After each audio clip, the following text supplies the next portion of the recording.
Samantala, patuloy ang isinasagawang paghahanap sa nawawalang Malaysian Airlines plane. Buhayan ng loob ang mga naghahanap sa mga pasahero ng eroplano matapos ang naiulat na natagpo ang bahagi ng eroplano.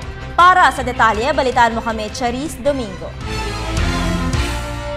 Sa pampitong araw na paghahanap sa nawawalang Malaysian Airlines Flight MH370 ay hindi pa rin nalulutas ang misteryo sa biglaang pagkawala sa himpapawid ng eroplano. Ayon sa bagong impormasyong galing umano sa US investigators, ay mahigit umano sa 2 oras na lumipad ang eroplano matapos nitong mawalan ng komunikasyon. Ang engine data na pinagbatayan raw ng impormasyon ay may kakayanang mag-transmit kasama na ng kalagayan ng galaw, operasyon at makina ng eroplano.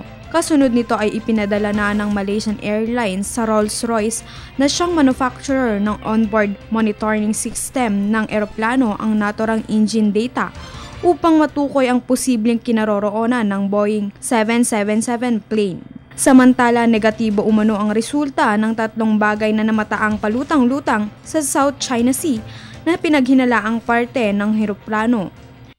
Ito sa nakuha ng larawan ng Chinese satellite noong linggo. Ayon kay Malaysian Civil Aviation Chief Azharuddin Abdul Rahman, wala umano silang natagpuang anumang bagay sa lugar. Para sa Telebisyon ng Bayan, Charis Domingo.